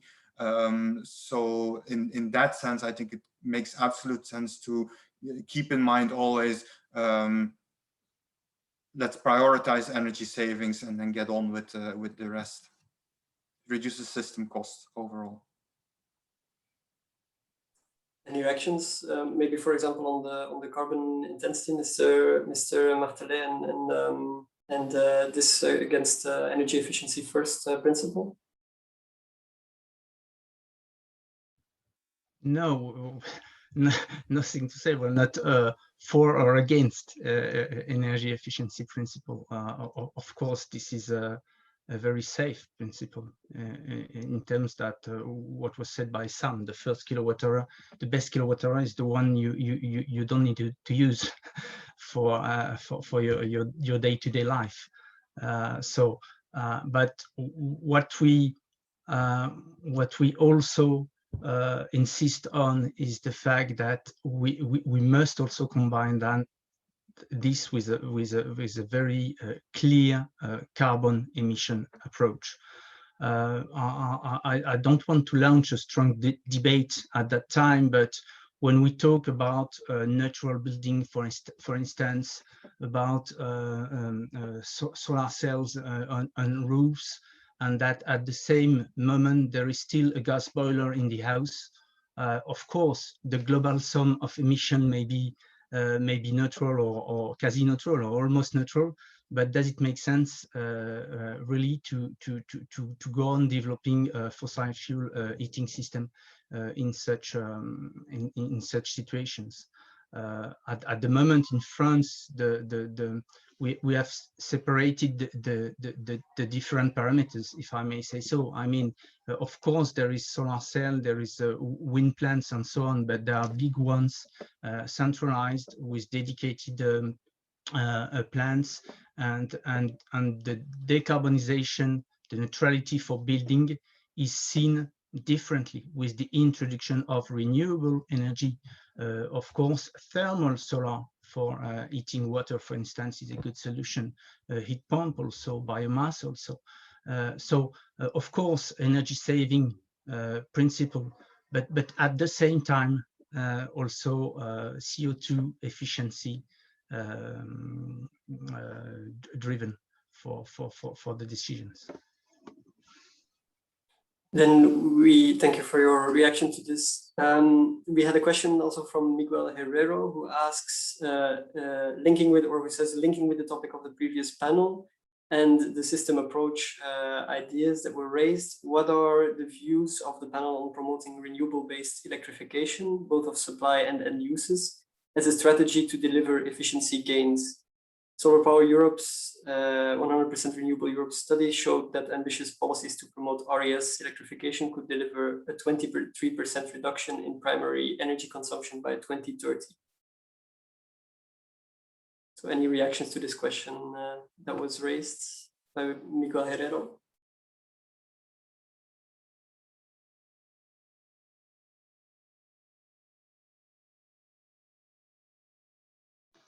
Yeah, maybe I can make a start.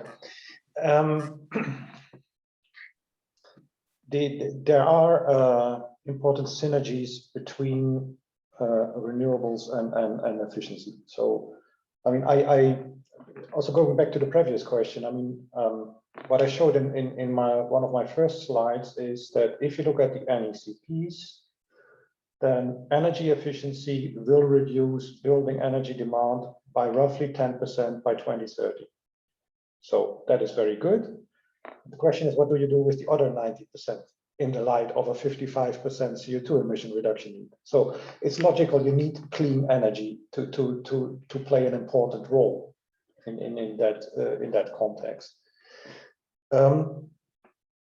Indeed, if you introduce heat pumps, and especially if you combine these heat pumps with solar or wind power generation with 100% efficiency, then over the whole cycle, you have gained significant in terms of overall efficiency. The question is not so much efficiency, the question is one of economics. So if you do that in a relatively inefficient building, I mean, electricity will always be a primary energy carrier, a relatively expensive energy carrier. So the question is, how do you come to a design, both on the technical side and on the financial side, that is attractive at the end to the consumer? It's not something you can push on the consumer and say, okay, now you're going to pay 2 or 3 times as much for your heating system. It's not going to happen. So it's nice to have all these ambitions, but at the same time, especially in this sector, you need to find affordable solutions.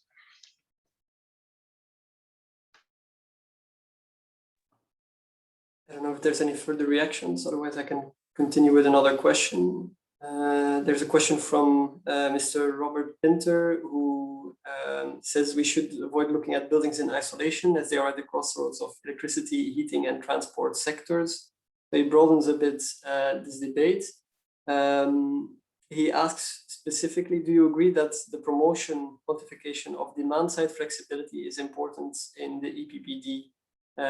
So that's Robert Pinter from the European Copper Institute. And to maybe add to that question is also a question we wanted to raise on digitalization and demand-side flexibility and your views on this. So happy to hear your thoughts on demand-side flexibility and EPBD first.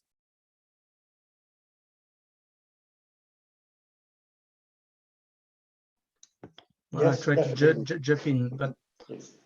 Frankly speaking, I'm not probably the most relevant panelist on EPB directives. I don't specifically, I'm not an expert of that directive. Of course, demand side flexibility is a key issue, a huge issue, and thanks to the technologies, thanks to the ability to pilot, to do a remote control also, or optimization of energy management systems in the building, it's very easy to give this flexibility to the system, and of course a part of the value of this flexibility to the customer with some specific tariff or incentives. And this is already done at a small scale, and it can be done on the demand side. I mean, on the supply side, there are many ways and many technologies to get flexibility in the energy mix. But on the demand side, it's at a low scale at the moment, and probably there is a big lever to be implemented and developed there, and specifically in buildings where the thermal response is good. I mean, the question of isolation that was raised is also a good one when you talk about the building stock, and you need to address that. Otherwise, you can have the better energy management system in the world. If it is to go on heating the birds on the sky, it doesn't make sense.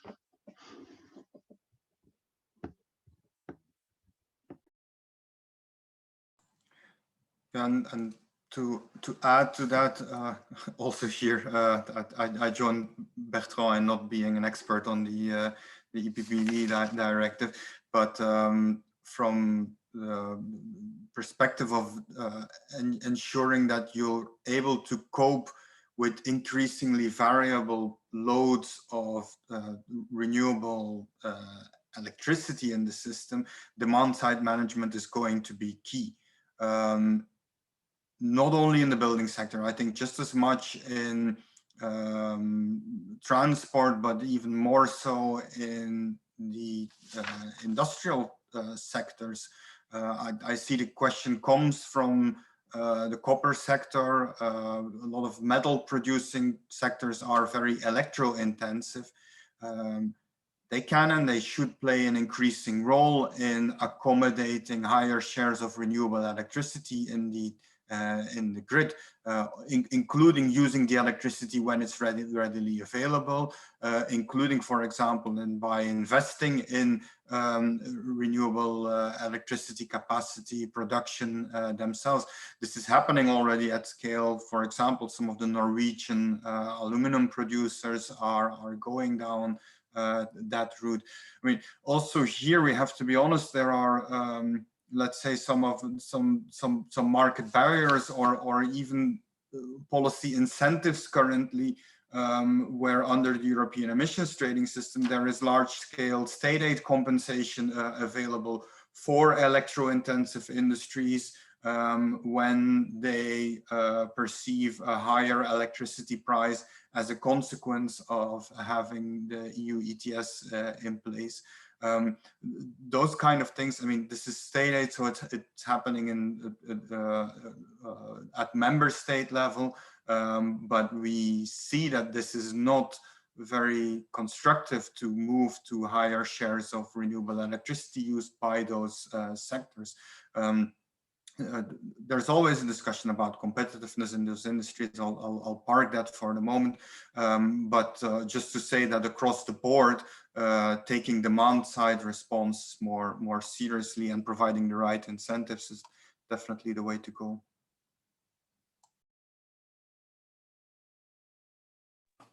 Thank you very much. We have one spoken question from Philippe Ataide-Lampe. If Natalie, you could give him maybe the floor to ask a question.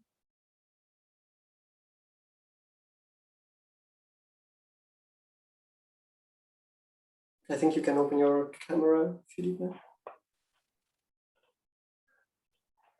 It's not possible. Can you hear me? Yes, we can hear you. You can just ask your question. Thank you very much for the panel. And I would like to know what are the prospects for phasing out fuel when we are looking at heating systems in buildings?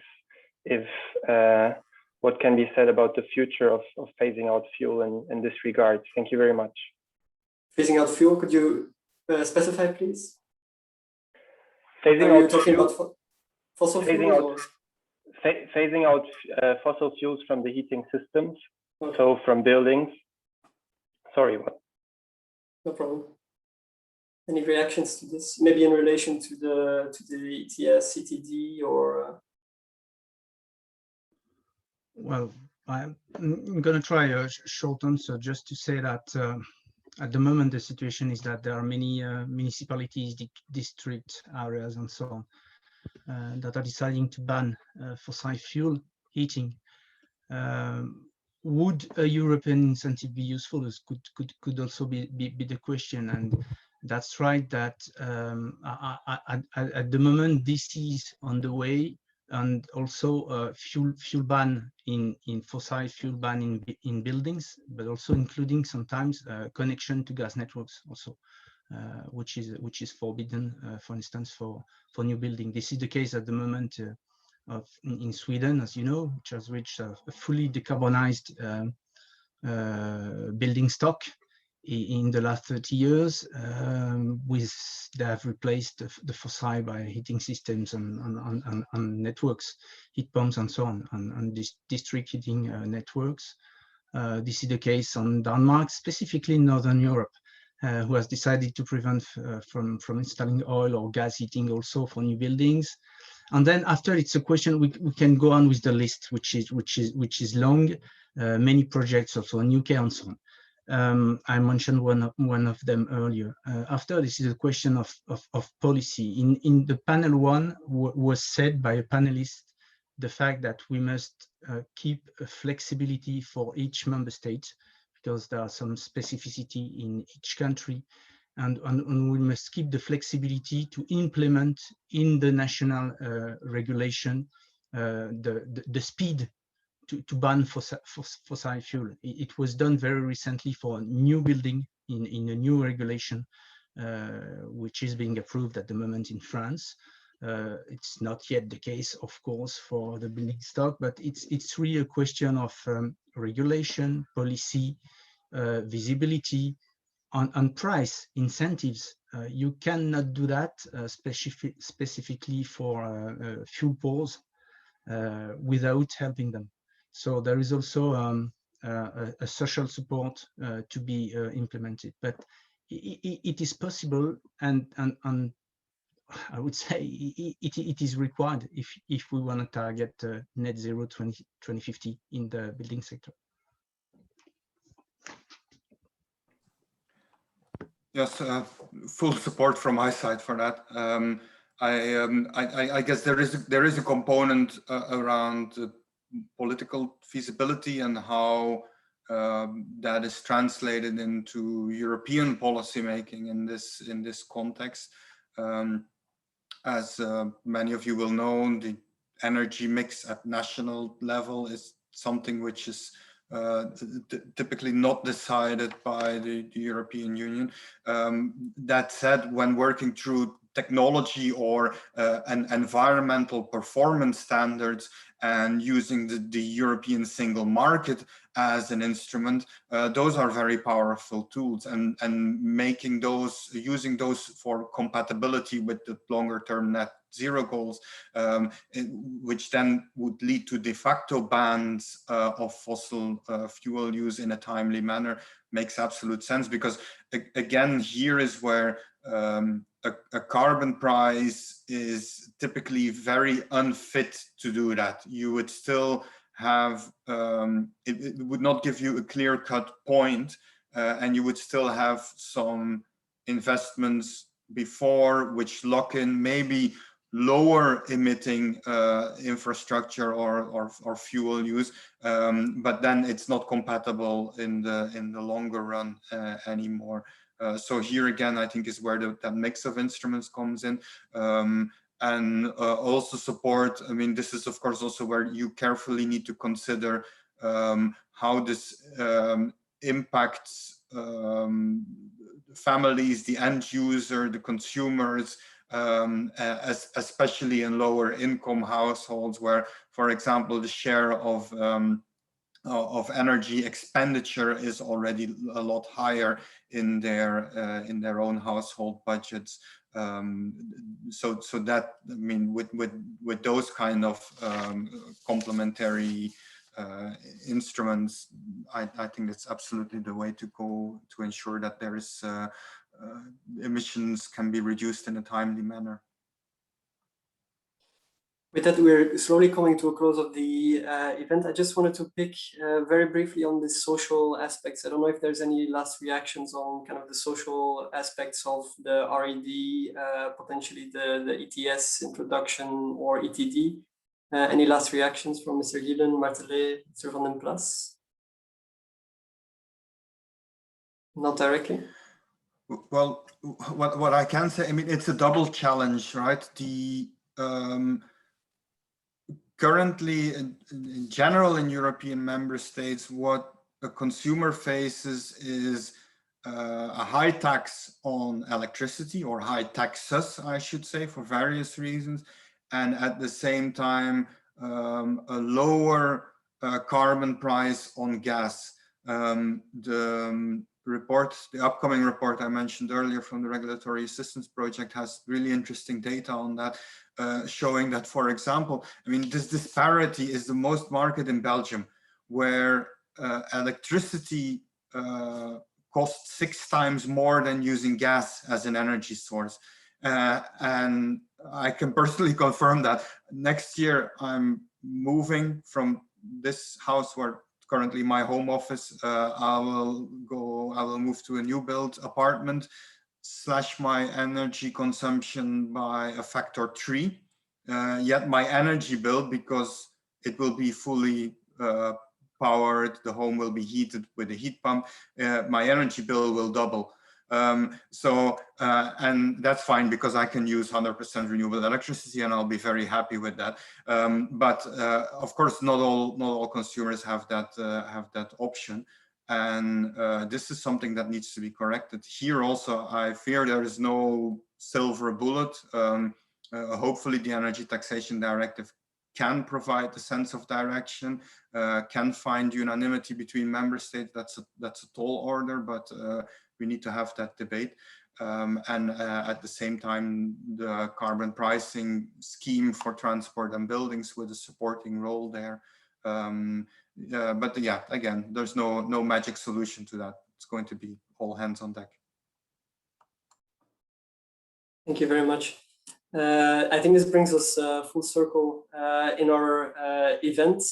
So I would like to thank our speakers, Mr. Dolf Gielen, Mr. Sam van den Plas, and Mr. Bertrand Martelet for joining us also for the second panel, and to thank our public for joining in this debate. I think it was a very lively debate on energy efficiency directive, Eppd, that we had in the beginning, and now also I think we managed to highlight a number of challenges that we will be facing in terms of the renewables and electrification challenges for buildings that include the ETS, ETD, and so I think we've come full circle with all of that.